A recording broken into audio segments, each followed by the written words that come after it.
भाईजान, दुश्मन वहां उस पहाड़ी के पास है।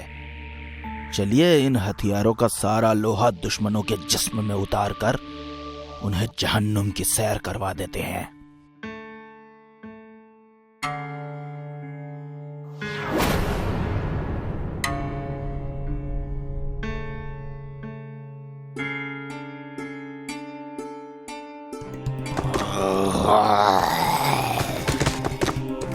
ये आवाज तुमने निकाली? नहीं भाईजान, हमने तो कोई आवाज नहीं निकाली।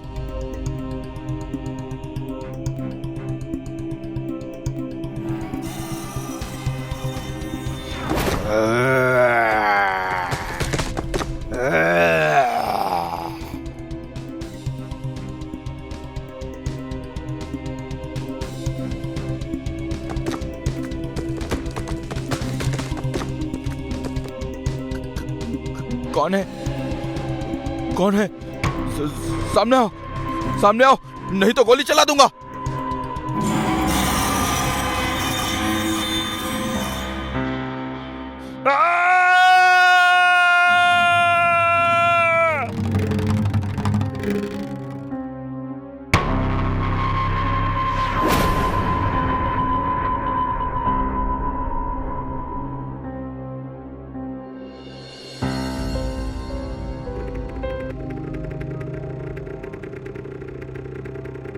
हेलो माँ, प्रणाम। अरे आपकी उम्र बहुत लंबी है माँ, मैं आपको ही याद कर रहा था। जी हाँ, मुझे अगले महीने छुट्टी मिल जाएगी, मैं घर आऊंगा। हाँ माँ, पक्का आऊंगा। रखता हूँ, बेस कैंप जा रहा हूँ माँ, आपको रात में कॉल करता हूँ। प्रणाम।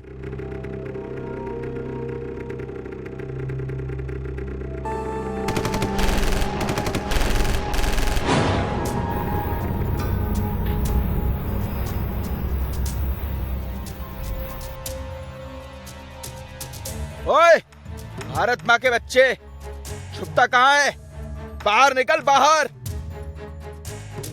हमने तो सुना था भारत माँ के फौजी बहुत बहादुर होते हैं, लेकिन तू तो डरपोक निकला, जो चूहे के जैसे बिल में छुपा है। बिल में हम लोग नहीं, तुम लोग छुपते हो, इसलिए छुपकर पीछे से वार करते हो।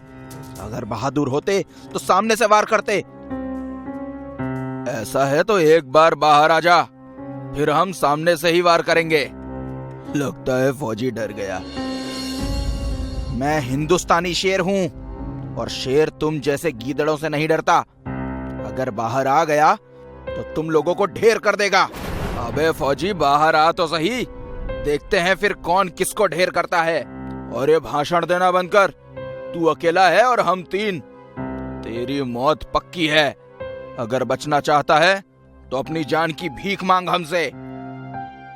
चूजे की औलादों, हम भारत माँ के फौजी हैं। तुम जैसे आतंकवादी 3 हो या 300, हम किसी से नहीं डरते।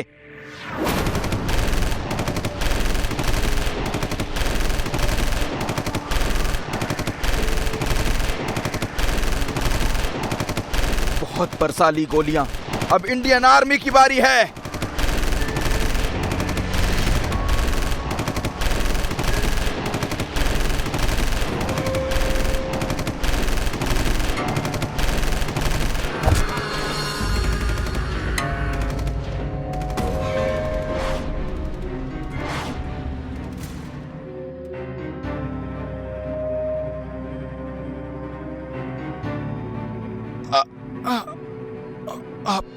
आप कौन? और यहाँ क्या कर रहे हैं? बेटा, मेरा नाम मकसूद है, ये मेरा ही घर है। झूठ! ये घर तो कब से खाली पड़ा है, और यहाँ कोई नहीं रहता।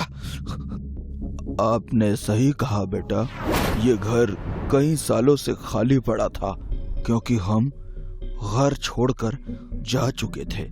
लेकिन अब मैं वापस आ गया हूँ। अपनी आईडी दिखाइए।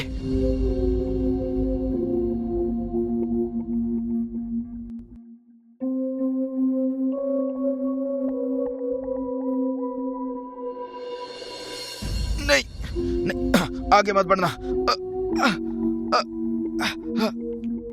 बेटा, आपकी हालत बहुत खराब है, आपको इलाज की जरूरत है। मैं ठीक हूँ। गोली लगने से आपका खून बहुत बह रहा है और ऐसे में इलाज नहीं किया गया तो आपकी जान को खतरा हो सकता है बच्चे।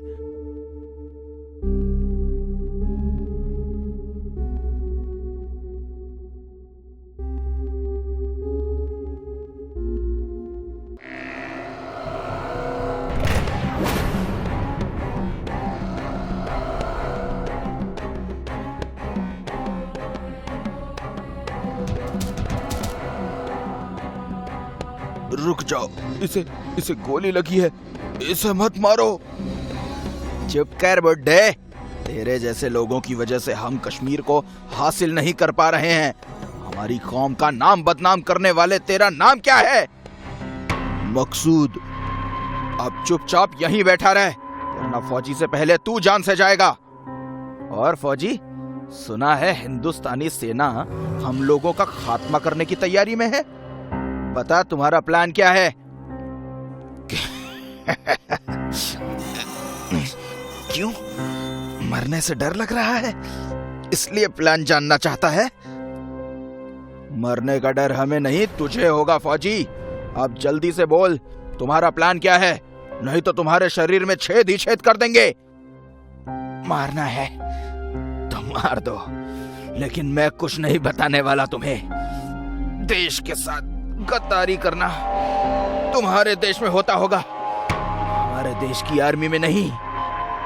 तू जो चाहे बोल ले फौजी, बताना तो तुझे पड़ेगा, चाहे तू इसे गद्दारी बोल या अपनी जान की कीमत। बता क्या प्लान है तुम्हारा?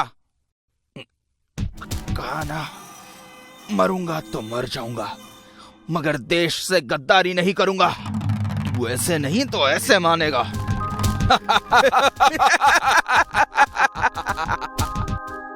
आखिरी बार पूछ रहा हूं, बता दे। अब भी जवाब वही है, मरता हूं तो मर जाऊंगा, लेकिन देश से गद्दारी नहीं करूंगा। क्यों जिद कर रहे हो बेटा? बता दो इन्हें, नहीं तो ये लोग तुम्हें सच में मार डालेंगे। अगर मरने से डरता बाबा, तो देश की रक्षा करने की जिम्मेदारी कभी नहीं उठाता। जब तक जीऊंगा, देश के लिए जीऊंगा। वाह बेटा वाह, हमें गर्व है उस माँ पर जिसने तुझ जैसे बेटे को पैदा किया है। अबे ओ कौम के दुश्मन बुड्ढे, बंद कर हिंदुस्तानी फौजी की तारीफ करना, और ये आखिरी चेतावनी है। मेरा बेटा भी बिल्कुल तुम्हारे जैसा ही आर्मी ऑफिसर था, रिजवान शेख। देश के लिए उसने अकेले 10 आतंकवादियों को मारा था, लेकिन एक दिन एक आतंकी ग्रुप ने उसकी हत्या कर दी। मतलब तू हमारे दुश्मन का बाप है? दुश्मन हम नहीं तुम हो, जो हमारे देश हिंदुस्तान को खत्म करने का सपना देखते हो। लेकिन जब तक हम जैसे देशभक्त इस जमीन पर हैं, तुम जैसे लोग हिंदुस्तान की शांति कभी भंग नहीं कर पाओगे। लगता है बुढ़ा पागल है।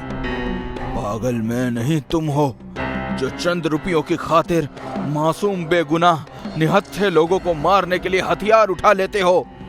मजहब के नाम पर लोगों को बहला फुसलाकर उन्हें आतंक के रास्ते पर ढकेलकर इस्लाम को बदनाम करते हो। इंसान से इंसानों की हत्या करवा के खुदा के नेक इरादों की हत्या करते हो। लेकिन अब मैं तुम्हें ऐसा नहीं करने दूंगा। तू रोकेगा हमें? हाँ? तू मरने के लिए तैयार हो जा बुड्ढे। जो पहले से ही मरा हुआ हो, उसे तू तो क्या, तेरा बाप भी नहीं मार सकता।